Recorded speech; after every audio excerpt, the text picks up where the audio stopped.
A very good morning. You're watching Rajya Sabha TV. I'm Tina Jha with the breakfast news. Let's start with the headlines first. United States and Vietnam sign military deal to strengthen ties amid rising US-China tension over South China Sea. US Defense Secretary Ashton Carter to arrive in India. India and the US to sign new 10-year defense framework. Congress Vice President Rahul Gandhi to kickstart party celebrations to mark Dr. B.R. Ambedkar's 125th anniversary. Rahul to visit Ambedkar's birthplace Mau in Madhya Pradesh. Telangana marks its first formation day today. Week-long celebrations planned across the state on the occasion. And tragedy in China. Passenger ship carrying 458 people sinks in the Yangtze River. 8 people are rescued.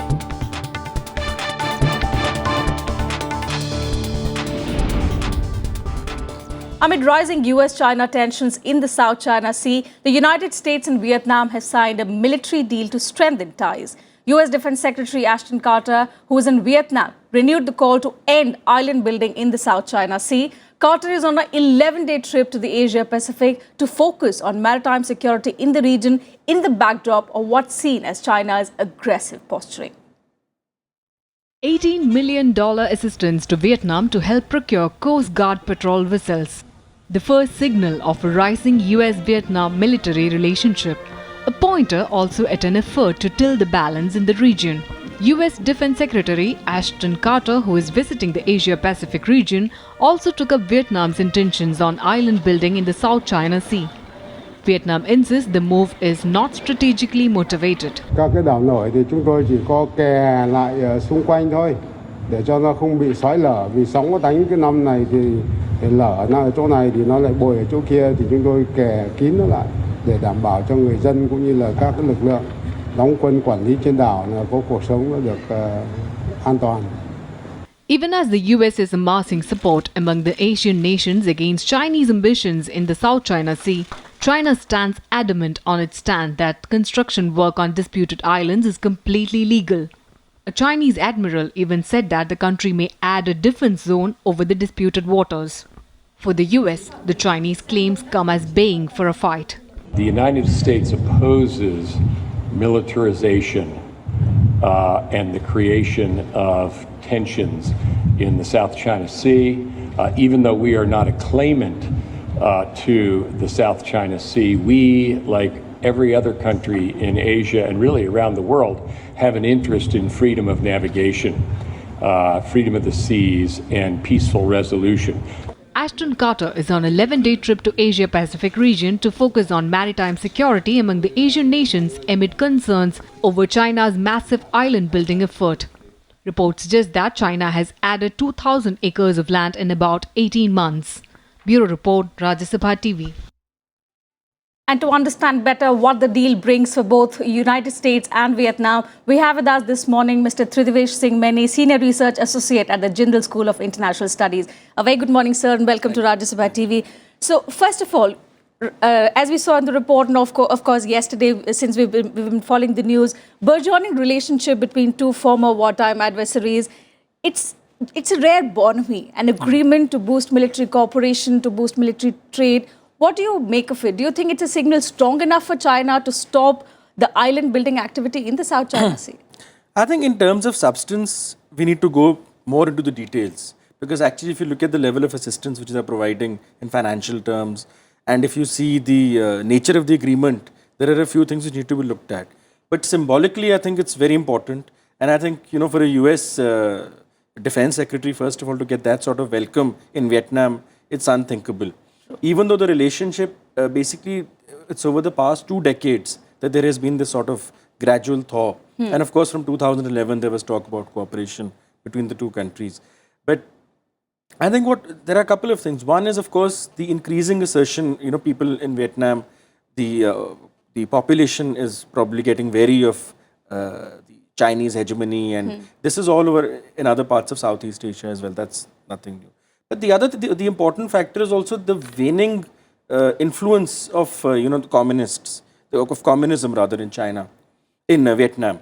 If you notice, because this generation there, I mean, over 40% of the population is either 24 or below. So I think it's a lot to do. The first step, I think, which has helped in this is the sort of wartime memories, which for long were plaguing this relationship and overshadowing other aspects. So that has been broken down. And of course, it's interesting because the defense minister who's gone ahead and signed this deal, we learned that he was the one who's also fought against the United States in the Vietnam War. Yeah, that itself shows a change. Exactly. And we may also want to go a bit deeper into the overall, the changes which are taking place in terms of economic policy in Vietnam, which is again like just as we moved from in the 1990s from sort of the left model of economics towards free market. They are slowly but surely moving towards that. But Mr. Mani, since we're talking about the change, we understand there's a larger youth population, there's an anti-China sentiment in Vietnam. But even today, China remains the largest trading partner of Vietnam, over $90 billion of trade. Yes, that one is, I mean, that is going to be one of the major obstacles. The fact is that when you talk about a US-Vietnam relationship, or any other relationship with Vietnam for that matter, I think the Chinese influence in their economy, I think for a while it's not going to go anywhere. And the second is also that there are certain differences between the two systems, between Vietnam and the US. The first is, of course, as Vietnam is used to, it has been procuring all its ammunition, its weapons from Russians. Now, they are not used to the American system. And that has been a major problem so far. In the last 4 or 5 years, they've been trying to do it. The second thing is also, as we said, one is there are strong influences still of communism, and the old guard is not letting go of that. And then I think somewhere there is this lobby in the US, a sort of human rights lobby, which still has reservations about a very close relationship between the US and Vietnam. Now, back in October, we saw even India offered to boost different ties with Vietnam. Right. So in the near future, do we see sort of a trilateral agreement between the United States, India and Vietnam in terms of isolating or check China's growing domination in the South China Sea region? I think basically if you look at it, as far as India and Vietnam are concerned, or for that matter any country in Southeast Asia, it's much easier for them to build a strategic partnership even against the Chinese with India. Because, while there is this acrimony which is being building up against China, there is also this lurking suspicion of, the US. Right. Whereas India in that sense has a major advantage. So even, of course, we could look at it in terms of India, Japan, Vietnam. That sort of alliance would not be considered suspect. But I think India, Vietnam, US, there can be some common ground. But a trilateral partnership in all three countries would be viewed with some Maybe we see Japan joining hands later. Absolutely. There's definite scope for that. All right, Mr. Many thanks for joining us with those details this morning. Meanwhile, the US Defense Secretary will arrive today on a 2-day visit to India as well. Ashton Carter will first arrive at Visakhapatnam today and hold talks with senior Navy officials.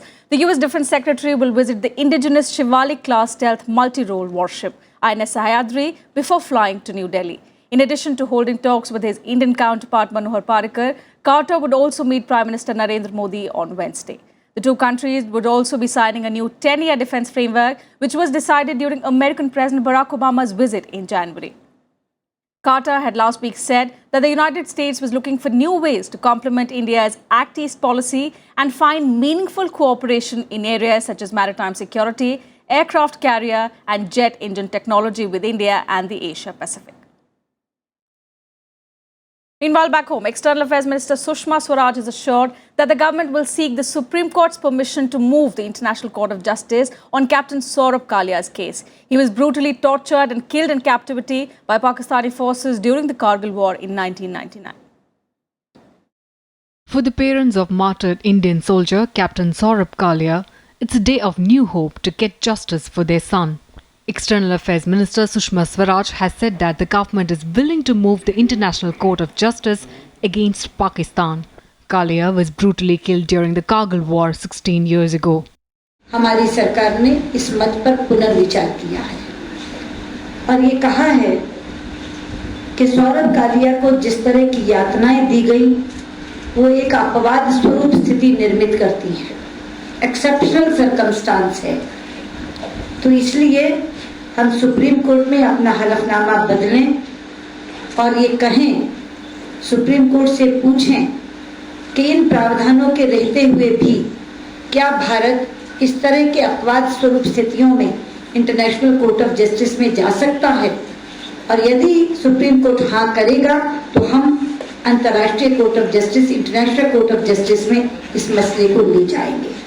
Sushma Swaraj's statement came after the reports that the government was not likely to change its stand in the case.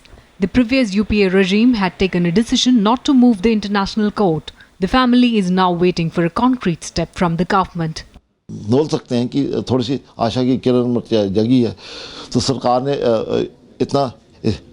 इतना महसूस किया है कि इसके ऊपर action होना चाहिए। इस मामले में सरकार को सारी चीजें देखनी पड़ती हैं और देखने के बाद जो है इसका निर्णय लेते हैं कि कोई मतलब इंटरनेशनल कोर्ट में जाने से कोई लाभ है कि नहीं है। अगर कोई लाभ नहीं है तो कोई मतलब नहीं, अगर कोई फायदा निकल सकता है उससे, कोई दबाव बन सकता है पाकिस्तान पे, तभी जाना चाहिए, वरना कोई अर्थ है नहीं।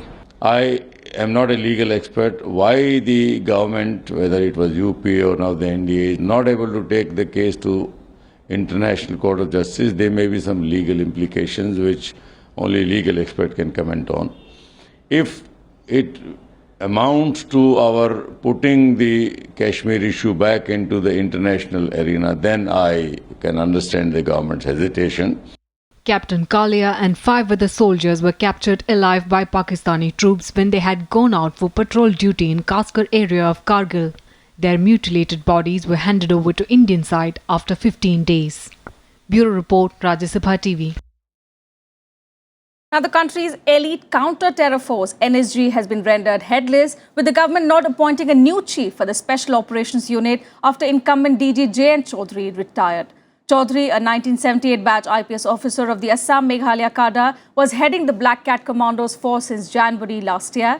With no new name being announced as the new National Security Guard Director General, Chaudhary's charge is being handled by an Inspector General rank officer. According to reports, the new appointment is expected to be made within this week by the Appointments Committee of the Cabinet. And time for us to slip into a very short break. But coming up after that, RBI's monetary policy review today. Rate cuts are likely.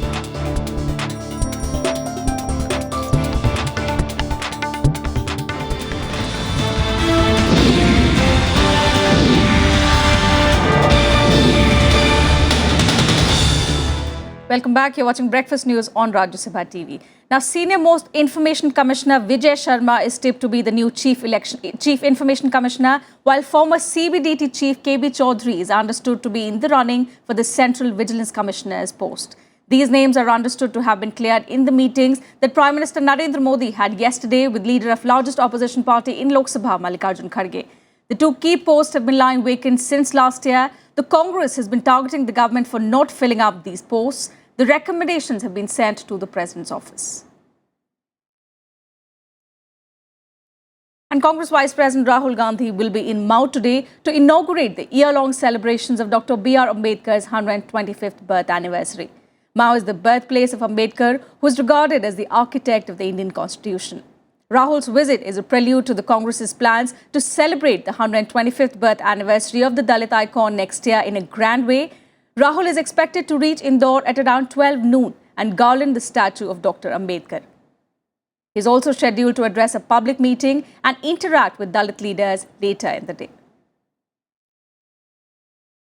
Well, the Telangana government is all geared up to celebrate the first anniversary of the state's formation day today.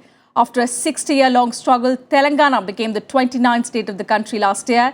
The Tourism and Culture Department of the state is organizing week-long celebrations from today onwards. The celebrations involve a range of events that showcases the history and culture of Telangana state. Numerous venues in Hyderabad as well as Telangana Bhavan in New Delhi would be hosting these events for the public, marking the maiden state formation day celebrations.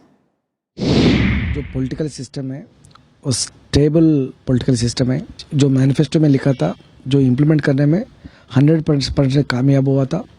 Telangana आगे बढ़ने वाला state है, Telangana richest state है, तेलंगाना में आने वाला दिन में डेवलपमेंट होने का राज्य बोल के पूरा आ गया था।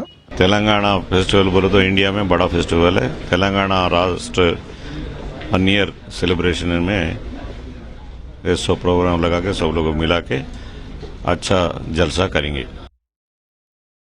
And now a look at what else is making news across the country in Nationwide. John Michael Kunna, the judge who had convicted Tamil Nadu Chief Minister Jayalalitha in the 18-year-old disproportionate assets case, has been appointed the Registrar General of the Karnataka High Court by the Karnataka government.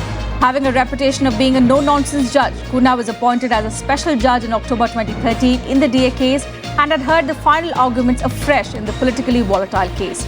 Kunna was the fifth judge to deal with the case after it was transferred to Bangalore by the Supreme Court in November 2003. The installation of the global positioning system has been made mandatory in all public transport vehicles, including the DTC buses, auto rickshaws, taxis and contract carriage buses plying in the national capital.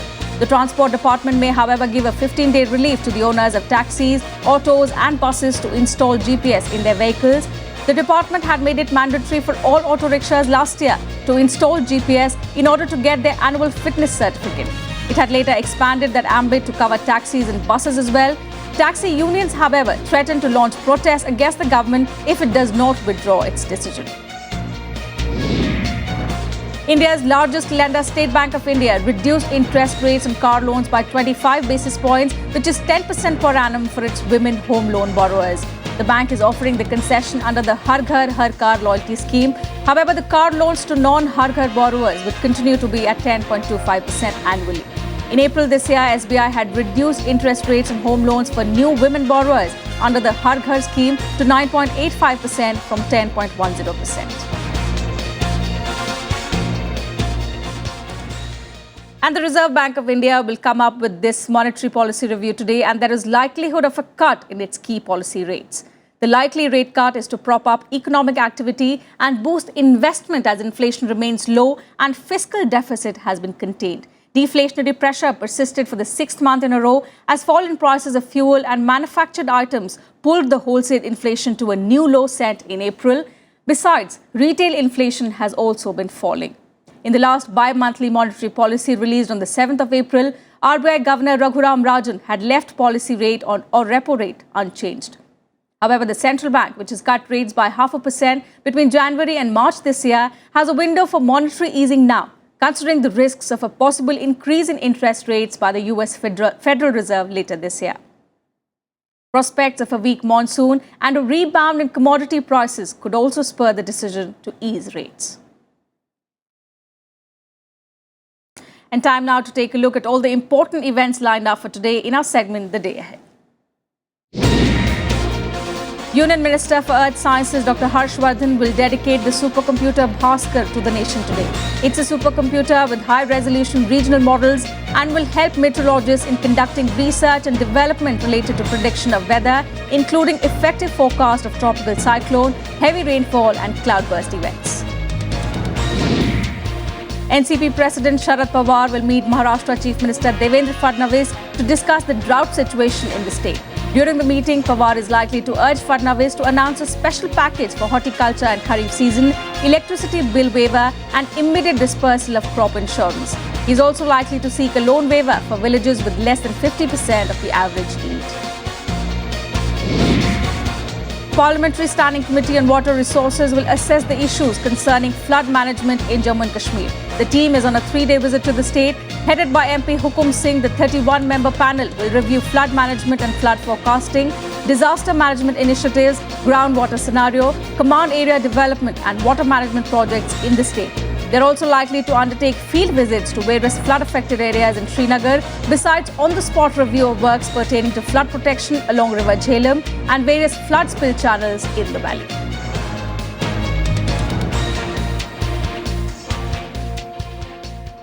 Hearing of a criminal case filed against noodle brand Maggi and its brand ambassadors Amitabh Bachchan and Madhuri Dixit will take place at a court in Muzaffarnagar in Uttar Pradesh. This comes a day after a criminal case was filed accusing them of promoting a harmful food item. The case was filed by a lawyer Sudhir Kumar Ojha in the court of Muzaffarnagar Chief Judicial Magistrate. Ojha, who is pleading his own case, said the CJM had transferred the case to the court of Additional Chief Judicial Magistrate, who would hear it today. The complainant claimed that he purchased Maggi on the 30th of May and that he was taken ill after he ate it. This prompted him to file a case against Nestle, the makers of Maggi noodles, and the film stars who are the product's brand ambassadors. Besides Bachchan and Dikshit, the name of another Bollywood actress, Preeti Zinta, also appeared in the case. The case has been filed under IPC Sections 270 for malignant act likely to spread infection of disease dangerous to life, 273 for sale of noxious food or drink, 276 for sale of drug as a different drug or preparation, and 420 for cheating and dishonesty. Time for another short break here, but coming up after that, South Korea reports 2 deaths from the deadly Middle East respiratory syndrome disease. More on that when we return. Don't go anywhere.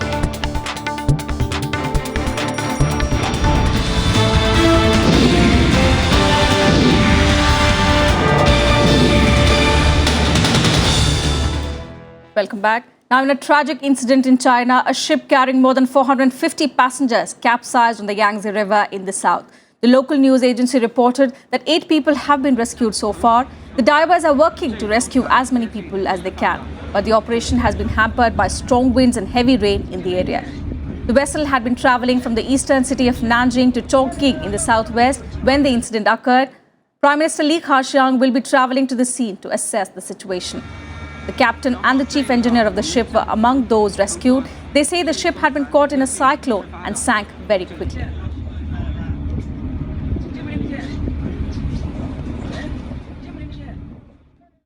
And news from Greece now. With the deadline on the Greek financial crisis looming large, German Chancellor Angela Merkel met with European and IMF leaders for the last-minute parleys in Berlin. The leaders discussed how to proceed on debt negotiations with Athens. In an unexpected development, Greek Prime Minister Alexis Tsipras announced that Athens would be making a €300 million repayment to the IMF on Friday.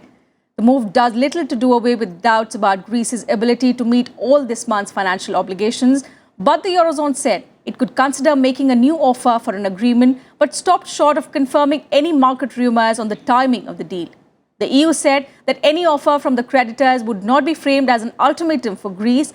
The Eurozone has set a deadline of Friday to conclude the slow-moving talks to allow time for institutions and ministers to approve a deal and secure parliamentary backing to disburse frozen aid before Greece's bailout expires at the end of June. And after a gap of 4 years, India and Sweden have agreed to give a boost to their bilateral strategic dialogue. The decision to restart the dialogue was conveyed to President Pranab Mukherjee, who is on a 3-day state visit to Sweden. The officials clarified that there was no falling out, but only that the two countries had gone into election mode. They will now be holding dialogue between the two national security advisors.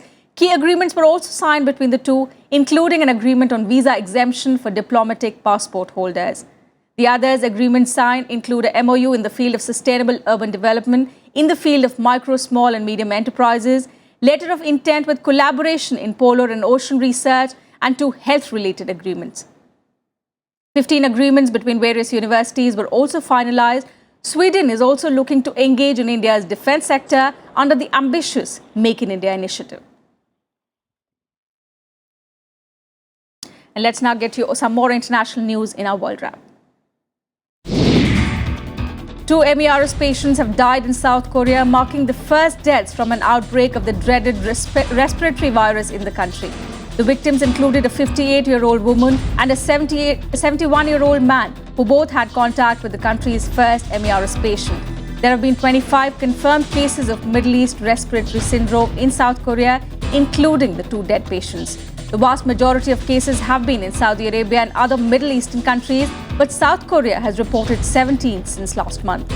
More than 680 people have been placed in isolation. The first fatality from MERS was recorded in June 2012 in Saudi Arabia. At least 45 Iraqi police officers have been killed in an attack by Islamic State militants in the Anbar province. The incident happened when suicide bombers rammed 3 vehicles packed with explosives into a base in the Thartar area on a road connecting the cities of Fallujah and Samarra. Anbar has been the scene of fierce fighting between pro-government forces and the IS militants in recent weeks.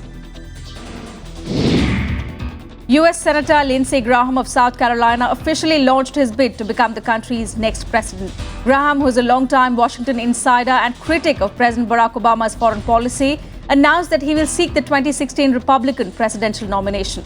Living up to his reputation as a foreign policy hawk, he said radical Islamists are the greatest threat to the US. Graham has represented the state in Congress since 1995. Campaigning for Turkey's election entered its final week as the ruling AK party puts a new constitution at its heart. The parliamentary poll scheduled on 7th of June could reshape the political landscape in the EU candidate nation, paving the way for Turkish President Tayyip Erdogan. Erdogan has dominated public life for more than a decade. He's hoping that his ruling AK party he founded will win at least 2/3 of the 550 seats in the assembly, allowing it to change the constitution and create a strong executive presidency. Under the current constitution, the Turkish president's role is largely ceremonial. And time for all the sporting action in Sportsbeat. Novak Djokovic and Rafael Nadal will clash in the quarterfinals of the French Open. World number 1 and top seed Djokovic eased into the last 8 with a 6-1, 6-2, 6-3 win over France's Richard Gasquet. Defending champion Nadal, seeking a 10th Roland Garros crown, saw off unseeded American Jack Sock 6-3, 6-1, 5-7, 6-2. World number 1 Serena Williams survived a scare from compatriot Sloane Stephens to advance to the quarterfinals of the French Open. Serena came back from a set down to win 1-6, 7-5, 6-3. In the men's singles, third seed Andy Murray defeated France's Jeremy Chardy 6-4, 3-6, 6-3, 6-2 to reach his 5th French Open quarterfinal. After weeks of speculation, Sachin Tendulkar, Sourav Ganguly and VVS Lakshman have agreed to be on the BCCI's advisory committee. BCCI President welcomed the big three and said, "I'm happy to note that our eminent cricketers have come forward to lend their experience and insights as we work towards a common goal of taking Indian cricket to greater heights." But it's still not clear what roles the veteran superstars will play. It has been widely speculated that Ganguly will become Team India's high-performance manager. A Paraguayan judge ordered immediate house arrest of Nicolas Leoz, the former president of South America's Soccer Federation, as a result of the accusation by US prosecutors of his involvement in a corruption scandal that rocked FIFA last week. Nicolas Leoz is among 9 soccer officials and 5 sports media and promotions executives hit with graft charges involving more than $150 million in bribes. That's all we have for you in this morning edition. Have a nice day. Goodbye.